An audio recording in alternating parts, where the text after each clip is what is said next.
على عباده الذين اصطفى خصوصا على سيدنا محمد المبعوث إلينا بشيرا ونذيرا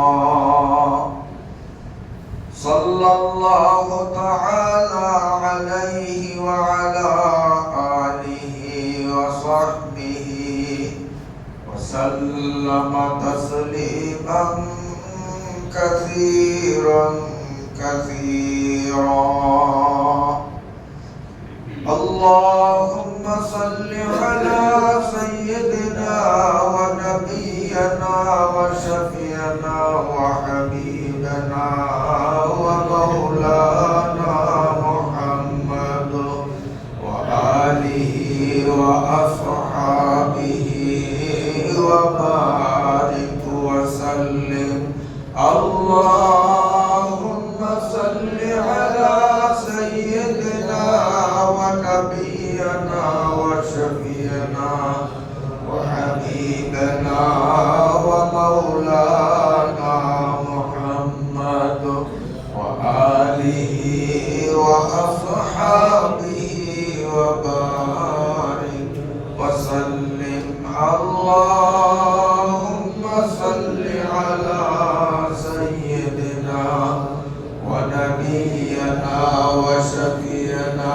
وحبيبنا ومولانا محمد وآله وأصحابه وبارك وسلم بلغ العلا بكماله وشفت الجاه بجماله حسنت جميع خصاله صلوا عليه وآله أما بعد فأعوذ بالله من الشيطان الرجيم بسم الله الرحمن الرحيم سبح اسم ربك الأعلى الذي خلق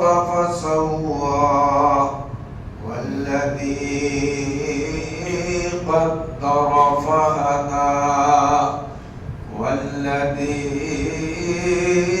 أخرج المرعى فجعله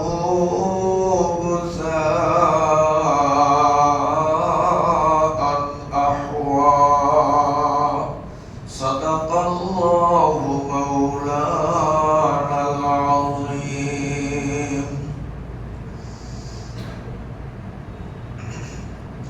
উপস্থিত সমবেত সম্মানিত মুসলিয়ান কিরাম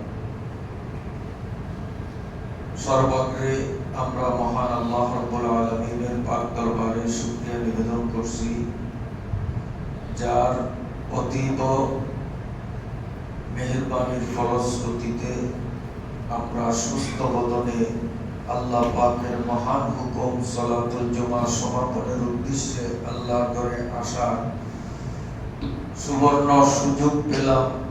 এজন্য আল্লাহ পাকের দরবারে শুকরিয়া আদায়ার্থে অকপট মনে আল্লাহকে সশ্রদ্ধ কৃতজ্ঞতা জানাই আলহামদুলিল্লাহ। পবিত্র কোরআনুল কারীমের সূরাতুল আ'লার সে আয়াতগুলি আজও আমি পুনরাবৃত্তি করলাম যে আয়াতগুলোর বিষয়ভিত্তিক কিঞ্চিত আলোচনা গত সপ্তাহে আমরা করেছিলাম। পবিত্র কোরআনুল কারীমের সূরাতুল আ'লা 19টি আয়াতের মধ্য থেকে মাত্র আমরা 5টি আয়াত তিলাওয়াত করলাম, ছোট ছোট আয়াত।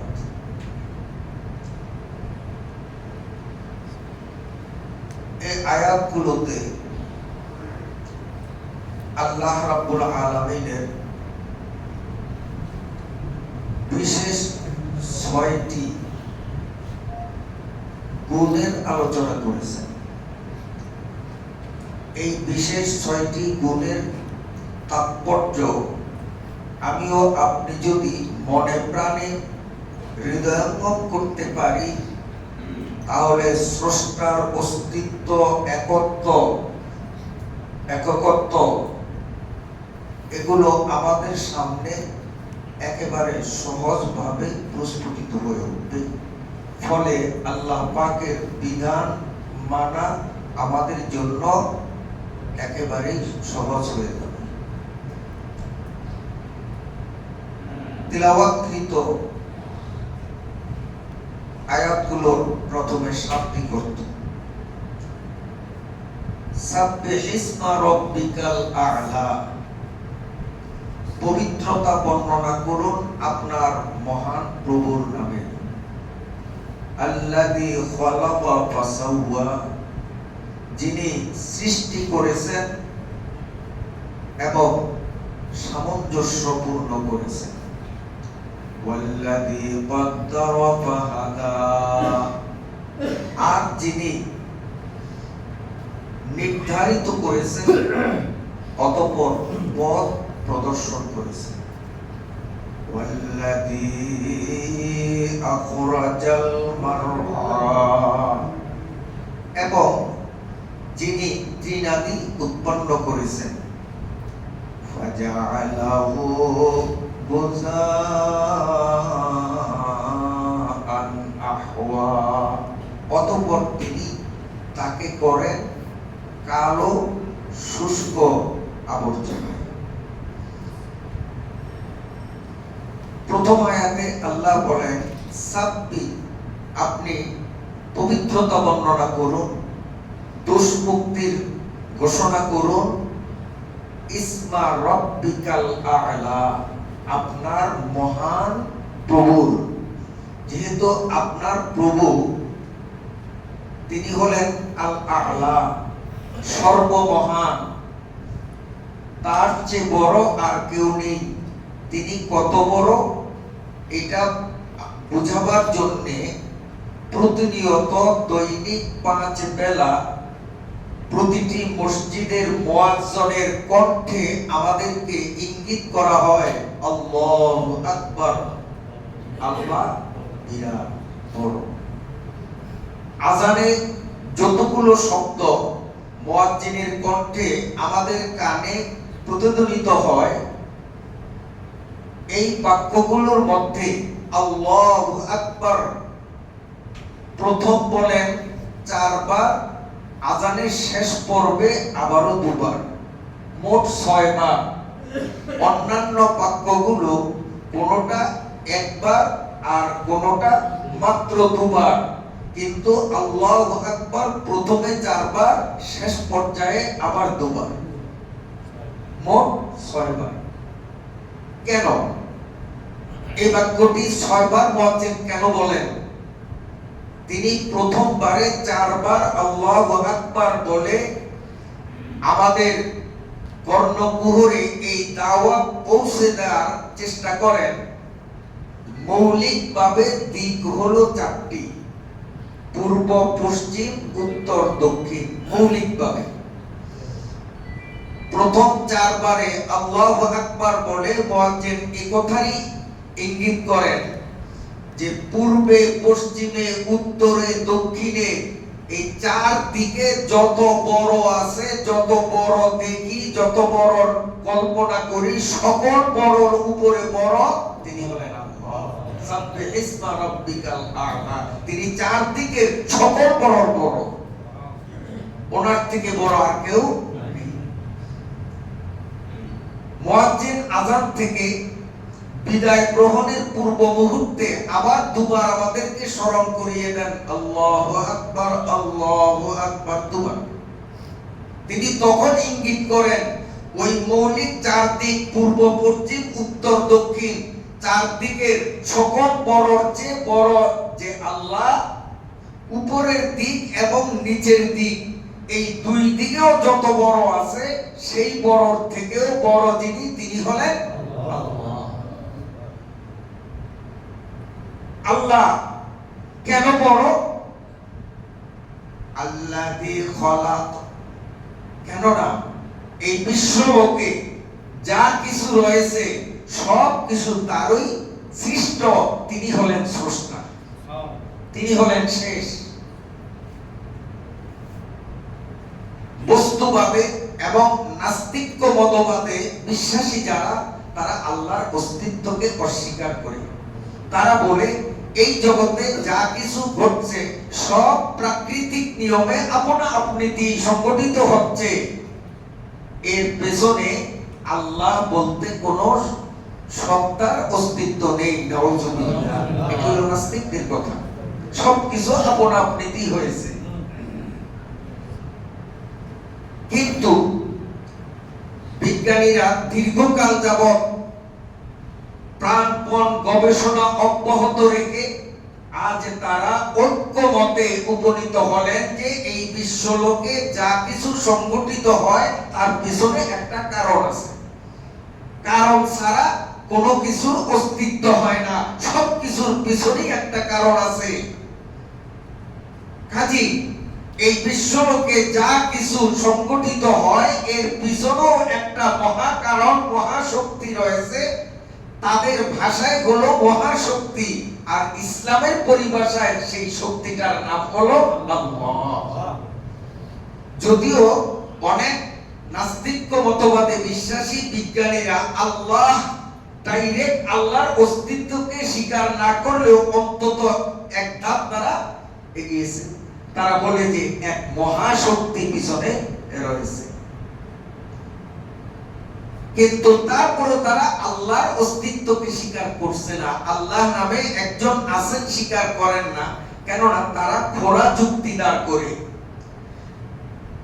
যে কোরআনে বলেছে আল্লাযী খলাক, এই বিশ্ব ব্রহ্মাণ্ডে যা কিছু রয়েছে সব কিছু তিনি সৃষ্টি করেছেন, সব কিছু তার নিয়ন্ত্রণাধীন, সব কিছুর উপরে তারই একচ্ছত্র আধিপত্য বিরাজ করছে।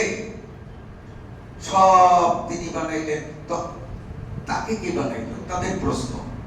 তো আমরা বলবো, যদি তোমরাই প্রশ্ন করো আল্লাহকে কে বানাইলো, আল্লাহকে কে বানাইলো, যদি আল্লাহকে আরেকজন বানায় তো তিনি তো আর স্রষ্টা থাকেন না, তিনিও তো সৃষ্টি হয়ে যান। আল্লাহ তো স্রষ্টা নন, আল্লাহ তো স্রষ্টা, তিনি তো সৃষ্টি নন। যদি আল্লাহকে কে সৃষ্টি করেছেন এই প্রশ্ন করো, আর যদি জবাবে তার উপরে আরেকজন দাও, তাহলে তো আল্লাহ আর স্রষ্টা থাকেন না, তিনি তো সৃষ্ট হয়ে যান। আবার সেই আল্লাহকে কে বানাইলো, সেই আল্লাহকে কে বানাইলো, এইভাবে অনন্ত অনাদিকাল পর্যন্ত তোমাদের প্রশ্ন অব্যাহত থাকবে, কোন চূড়ান্ত পর্যায়ে যাওয়া যাবে না। এটাকে বলে দাউর বা তাসালসুল। আর দাউর আর তাসালসুল এটা নিষিদ্ধ। অতএব শেষ চূড়ান্ত আল্লাহ, আল্লাহর পরে আর কিছু নেই, তিনি প্রথম। এই জিনিসটা আমরা আরো একটা সহজ উদাহরণের মাধ্যমে বুঝতে পারি। যারা রেলগাড়ি দেখেছে, দেখছেন না অনেকে, ট্রেন, এই যে ট্রেনগুলো যখন চলে, আমরা যদি রেল লাইনের পাশে দাঁড়িয়ে চলন্ত রেলের দিকে দৃষ্টিপাত করি, স্পষ্টতই আমরা দেখব যে এই বগিটাকে এই বগিটা টানতেছে, কারণ এটার সাথে এটা জয়েনিং দেওয়া। এই বগিটাকে এই বগিটা টানছে, এই বগিটাকে এই বগিটা টানছে, আর এই বগিটাকে ইঞ্জিন টানছে। এখন যদি প্রশ্ন করি যে এটাকে এটা টানে, এটাকে এটা টানে, এটাকে এটা টানে, এটাকে এটা টানে, এটাকে কে টানে, এই প্রশ্ন যেমন অসার, কারণ সেই শুরু, ইঞ্জিন যেটা এটাই শুরু, এটাকে অন্য কেউ টানবে না, বরং ও পিছনের গুলাকে টানবে। ঠিক আমি আসলাম কি করে, পিছনে কারণ আমার মা বাবা। আমার মা বাবা কিভাবে আসলেন, তার পেছনে আছে আমার দাদা দাদি। এইভাবে যেতে যেতে ইঞ্জিন পর্যন্ত গেলে আর প্রশ্ন চলবে না, ইঞ্জিন হলেন আল্লাহ। ইঞ্জিনের, রেলগাড়ির ইঞ্জিনের পরে যেমন আর তাকে আকর্ষণকারী কেউ থাকে না, বরং নিজে ভিতরে নিজে একটা শক্তি ধারণ করে, যে শক্তির বলে সে পিছনের সবকিছুকে টানে, সে ইঞ্জিন, সে বগি নয়। তো আল্লাহ হলেন ইঞ্জিন, আমরা সৃষ্টি জগতের সবকিছু হলাম বগি। সাব্বিহ ইসমা রাব্বিকাল আ'লাল্লাযী খালাক। অতএব হে মুহাম্মদ, আপনি পবিত্রতা বর্ণনা করুন আপনার সেই পরম রবের, যিনি সর্বোচ্চে সর্ববৃহৎ সবথেকে বড়, যিনি সব কিছুর জন্য স্রষ্টা, সব কিছুকে যিনি সৃষ্টি করেছেন। আল্লাহ তাআলা আমাদেরকে সৃষ্টি করেছেন। কিভাবে সৃষ্টি করলেন, আমরা কিভাবে সৃষ্ট হলাম, এগুলি নিয়ে গবেষণা করলে দেখা যায় যে এই বিশ্বলোকে জীব জন্তু প্রাণী উদ্ভিদ যা রয়েছে, এগুলোর মধ্যে যদি মানুষ একটু বিবেকের চক্ষু খুলে যদি গবেষণা করে চিন্তা করে, তো আল্লাহর সৃষ্টি নিপুণতা, আল্লাহ পাকের অলৌকিক ক্ষমতা স্বীকার না করে ভিন্ন কোনো উপায় থাকে না। আল্লাহ নিজেই বলেন, ওয়ামিন আয়াতিহি খালকুস সামাওয়াতি ওয়াল আরদ ওয়া মা বাথা ফিহা মিন কুল্লি দাব্বা। আল্লাহ বলেন, ও দুনিয়ার মানুষ, তোমরা বিবেকের চক্ষু দিয়ে একটু ভাবুকের ভাবনা নিয়ে আকাশমণ্ডল, ভূমণ্ডল এবং এত উভয়ের মাঝে ছড়ানো ছিটানো যেসব প্রাণী উদ্ভিদ প্রকৃতি রয়েছে, এগুলোর দিকে তোমরা যদি গবেষণা করো, তো আমি আল্লাহর বিদ্যমানতা, আমার অস্তিত্ব, আমার একত্ব, আমি যে সর্ববৃহৎ, এই কথাটা তোমার কাছে একেবারে সুস্পষ্ট হয়ে যাবে। এই যে আমরা প্রাণী রূপে যারা আছি, এই প্রাণীগুলোর উপরে গবেষণা করে আধুনিক বিজ্ঞান দেখেছে যে এই প্রাণের সঞ্চার কি করে হলো। এই বিষয়টার উপরে গবেষণার পর তারা বলতেছে যে এই প্রাণের স্পন্দনের পিছনে একটা শক্তি, যেটাকে বিজ্ঞানের পরিভাষায় বলা হয় প্রোটোপ্লাজম। এই প্রোটোপ্লাজমই হলো আমাদের জীবনের ইউনিট। এই জীবনের মূল ইউনিট প্রোটোপ্লাজম। প্রোটোপ্লাজমের দ্বারাই আমাদের মধ্যে জীবন স্পন্দন। আমরা ইচ্ছানুপাতে বলতে পারি, করতে পারি, চলতে পারি। এর পেছনে যেই শক্তি, সেই শক্তিটা বৈজ্ঞানিক পরিভাষায় নাম হলো প্রোটোপ্লাজম। এই প্রোটোপ্লাজমের উৎস হলো নাইট্রোজেন, হাইড্রোজেন, কার্বন, অক্সিজেন। এই কয়েকটা জিনিসের সমন্বয়ে প্রোটোপ্লাজম সৃষ্ট হয়। আর এই প্রোটোপ্লাজমের দ্বারাই প্রাণী জগতের মধ্যে স্পন্দন আসে, অনুভূতি শক্তি আসে, চলার বলার শক্তি তার মধ্যে আসে। এই যে প্রোটোপ্লাজমের যে চারটি মৌলিক উপাদান, বিজ্ঞানীরা গবেষণা করে এই চারটি উপাদানকে আবিষ্কার করে বহুকাল পর্যন্ত এই চারটি জিনিসকে তারা বৈজ্ঞানিক প্রক্রিয়া অবলম্বনে নানান পদ্ধতিতে, নানান প্রক্রিয়ায়, বিভিন্ন পন্থায় এই মৌলিক উপাদানগুলোকে সমন্বয় ঘটিয়ে আপ্রাণ চেষ্টা করেছে প্রাণী তৈরি করার, জীবন স্পন্দন সৃষ্টি করার। একটানা নিরলসভাবে 15 বছর একজন দার্শনিক এই উপাদানগুলোর সংমিশ্রণ ঘটিয়ে শেষ পর্যন্ত তিনি নিজের অপারগতা স্বীকার করলেন যে আসলে সবকিছুই আবিষ্কার করলাম, কিন্তু সবকিছুকেই আমি বিভিন্ন পন্থায় মিলালাম, কিন্তু তার মধ্যে তো জীবনের সঞ্চার ঘটাতে পারলাম না। এই জন্য তারা স্বীকার করেন যে আসলে সবকিছু থাকলেও চলবে না, যদি আরেকটা জিনিস না থাকে। সেই আরেকটা জিনিস কি? সেই জিনিসটার জবাব আল্লাহ তাআলা কোরআনের মধ্যে বলেন, ওয়ায়াসআলুনাকা আনির রূহ ওয়ায়াসআলুনাকা আনির রূহ কুলির রূহু মিন আমরি রাব্বি। আল্লাহ রাব্বুল আলামিন বলেন, ও দুনিয়ার দার্শনিক, বিজ্ঞানী, গবেষক, জ্ঞানী, গুণীরা, প্রোটোপ্লাজম বানাবার মৌলিক উপাদানগুলোকে তোমরা যতই সুষম অনুপাতে সংমিশ্রণ ঘটাও না কেন, যদি এর মধ্যে আমি আল্লাহর হুকুমের সংযোগ না হয়, গোটা পৃথিবীর বিজ্ঞানীরাও প্রোটোপ্লাজম বানাতে পারবা না।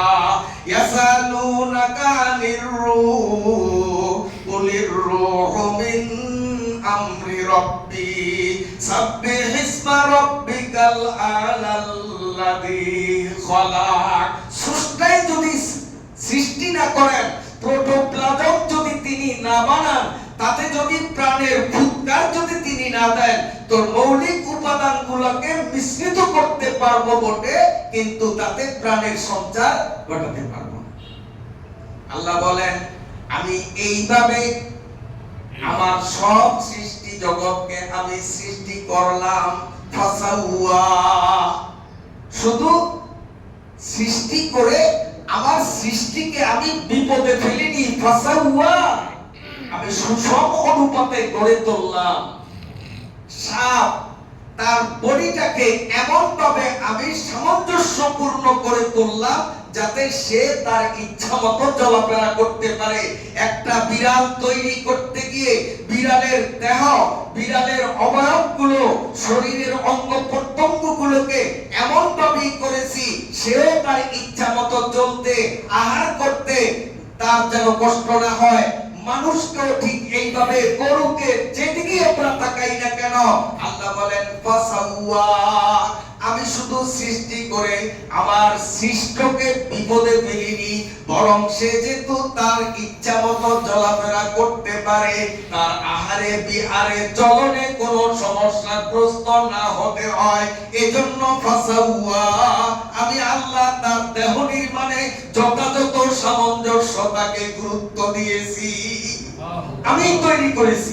দেখেন না কিভাবে আল্লাহ তাআলা এই যে আমাদের দেহটাকে বানাইলেন, হাতের আঙ্গুলের মধ্যে এমন ভাবে স্প্রিং ফিট করে দিলেন, খাবার ক্রাশ করব, কি সুন্দর আঙ্গুলগুলো মিলিত হয়ে যায়। কোন জিনিস ধরবো, প্রথম আঙ্গুলগুলো ফাঁকা করি, তারপরে এভাবে ধরে আঙ্গুলগুলোকে করি, এর মধ্যে স্প্রিং। হাত নাড়াচাড়া করি, এখানে স্প্রিং, এখানে স্প্রিং। প্রতিটি জয়েন্টে আল্লাহ তাআলা স্প্রিং ফিট করে দিয়েছেন, যাতে করে ইচ্ছা মতো আমাদের অবয়ব সঞ্চালনে আমরা কোনো বিঘ্নতার সম্মুখীন না হই। আল্লাহ পাক কত বড় কুদরতের মালিক। এক নাস্তিক একজন আস্তিককে বলে যে, তোমরা যে বলো আল্লাহ সৃষ্টি করেছেন, শুধু সৃষ্টি করেননি, ফাসাওয়া, সুসামঞ্জস্যপূর্ণ পন্থা করেছেন। আমি এই কথাটা মানতে পারি না, কারণ তোমাদের যে দাবি করা আল্লাহ, সে আল্লাহ যে অঙ্গ প্রত্যঙ্গ গুলো দিয়েছেন মানব দেহে, যদি এই প্রতিটি জয়েন্টে জয়েন্টে নাট বল্টুর সিস্টেম করতেন, তো আমরা এভাবে ওই নাট খুলে অঙ্গ প্রত্যঙ্গ গুলো রাত্রে ঘুমানোর সময় সব ব্যাগ ভরে গুটিয়ে রাখতাম, আবার ঘুম থেকে জেগে একটা একটা করে সব আপন আপন স্থানে নাট বল্টু টাইট দিয়ে ফিট করে আবার চলাফেরা করতাম। তাই না, কত ভালো হইতো। তোমাদের আল্লাহর তো বুদ্ধি নাই, বুদ্ধি থাকলে যদি এই ব্যবস্থাটা করতে, তো আমাদের কত সুবিধা হইতো। সব অঙ্গগুলোকে গুটিয়ে একটা ব্যাগের মধ্যে পুরে রাখতাম। তখন আল্লাহু আকবার, এইভাবে সে বলতেছে। আসলে দেখেন, আল্লাহ তাআলা যদি আমাদের এমনই যদি করতেন ওই নাস্তিকদের উক্তির মতো, তো দশাটা কেমন হইতো।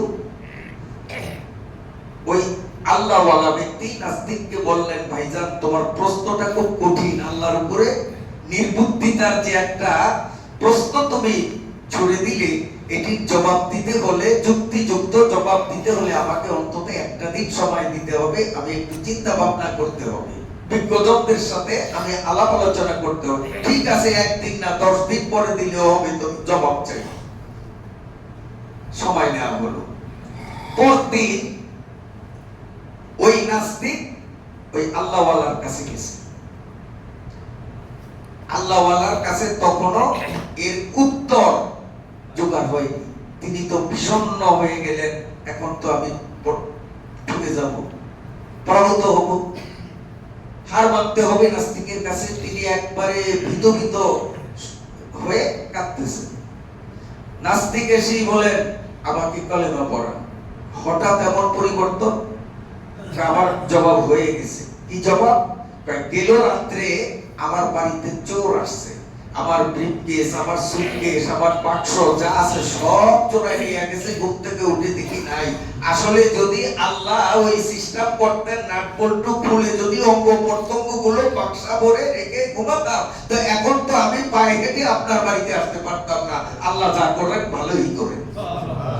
আমার বুঝে এসে গেছে। আল্লাহওয়ালার হাতে হাত দিয়ে সে কলেমা পড়ে নিল, লা ইলাহা ইল্লাল্লাহু মুহাম্মাদুর রাসূলুল্লাহ। তাই আমার আল্লাহ বলেন, সাব্বিহিসমা রাব্বিকাল আ'লাল্লাযী খালাকা ফাসাওয়া ওয়াল্লাযী কদ্দারা ফাহাদা। আল্লাহ পাকের আরেকটি স্বতন্ত্র ও বিশেষ বৈশিষ্ট্য আল্লাযী কদ্দারা। এই কদ্দারা শব্দের দুটি অর্থ আরবি অভিধান মতে।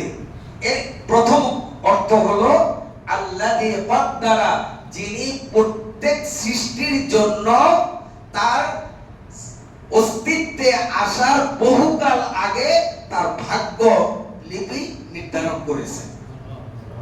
বিষয়টাকে রাসূল করিম সাল্লাল্লাহু আলাইহি ওয়াসাল্লাম এইভাবে বলেন, সিয়াসাতার হাদিস, কাতাবাল্লাহু মাকাদিরাল খালাইক ক্বাবলা আন ইয়াখলুকাস সামাওয়াতি ওয়াল আরদি 50 আলফা সানা ওয়া কানা আরশুহু আলাল মা।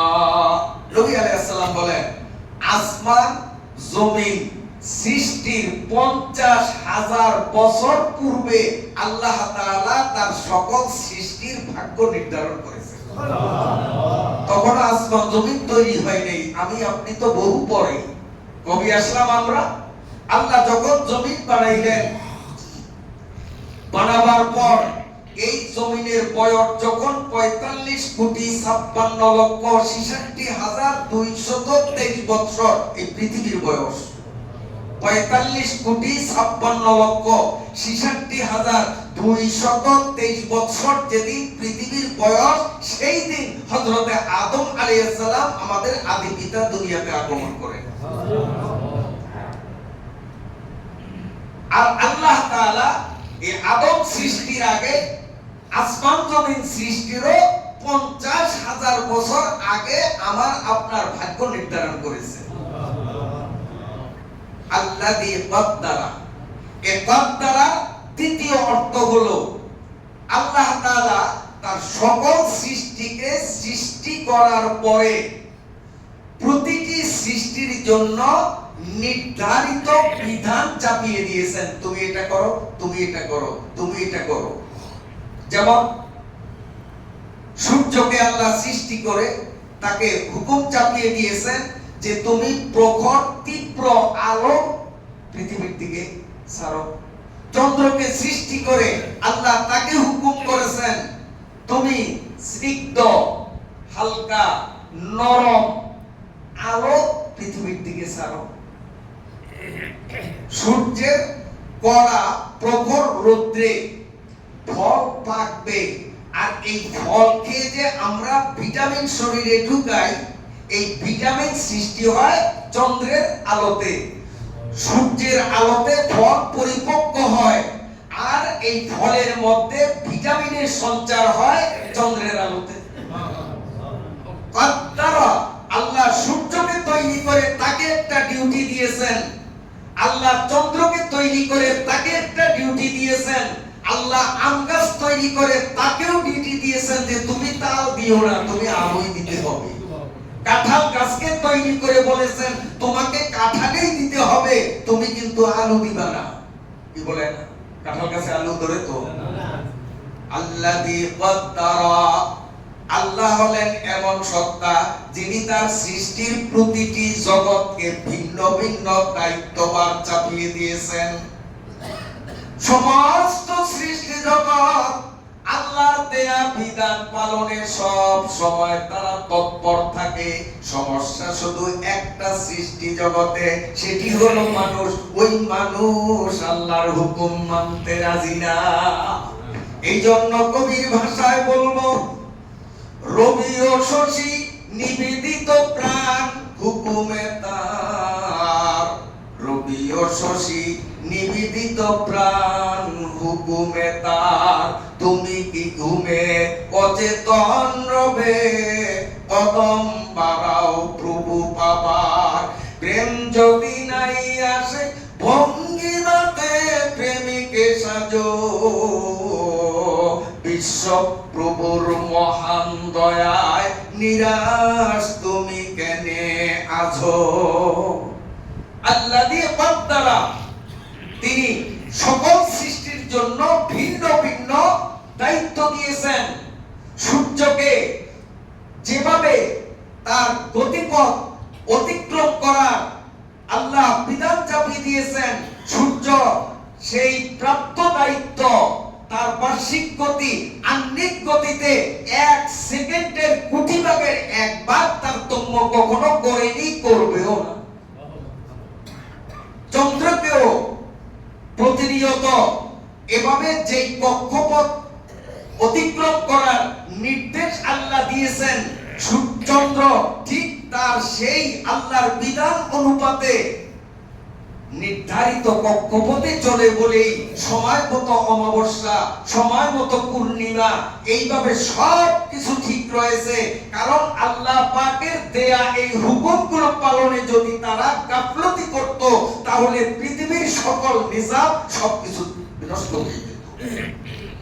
সব কিছু আল্লাহর হুকুম পালন করে, শুধুমাত্র আমরা মানুষরা পালন করি না। তাই আল্লাহ বলেন সাব্বিহ ইসমা রাব্বিকা। মুফাসসিরে কেরাম বলেন এখানে সাব্বিহ ইসমার দ্বারা উদ্দেশ্য হলো সুবহান রাব্বিয়াল আ'লা বলা। আর সুবহান রাব্বিয়াল আ'লা বলার উদ্দেশ্য হলো নিয়মিত নামাজ পড়া।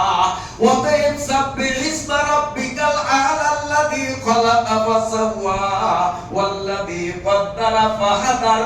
অর্থ দাঁড়াবে এই, ও দুনিয়ার মানুষ, যদি তুমি ইহলৌকিক পারলৌকিক সাফল্য অর্জন করতে চাও, একমাত্র তোমার গুরু দায়িত্ব হলো নিয়মিত নামাজ পড়া। এই নামাজের মধ্যে সাব্বিহ ইসমা রাব্বিকাল আ'লা বলে আল্লাহ পাকের নির্দোষিতার সাক্ষ্য প্রদান করো। সুবহানাল্লাহ, সুবহানাল্লাহ। সময় শেষ হয়ে গেছে। ওয়াল্লাযী আখরাজাল মারআ, পরবর্তী আয়াতে আমাদের জীবন চাঞ্চল্যকে টিকিয়ে রাখার জন্য, আমাদের সুন্দরভাবে বেঁচে থাকার জন্য আল্লাহ তাআলা যে উদ্ভিদ জগৎকে কাজে নিয়োগ করেছেন, সেই উদ্ভিদ জগৎ সম্পর্কিত অনেক বৈজ্ঞানিক পর্যালোচনা, ব্যাখ্যা, বিশ্লেষণ আল্লাহ চাহে তো 4 নম্বর আয়াত ওয়াল্লাযী আখরাজাল মারআর আলোকে আগামী সপ্তাহে আমরা উপস্থাপনের চেষ্টা করব। আল্লাহ তাআলা আমাদেরকে আল্লাহর কোরআন বুঝা এবং কোরআনের বিধান মানার সম্পূর্ণভাবে তৌফিক দান করেন। আমিন সুম্মা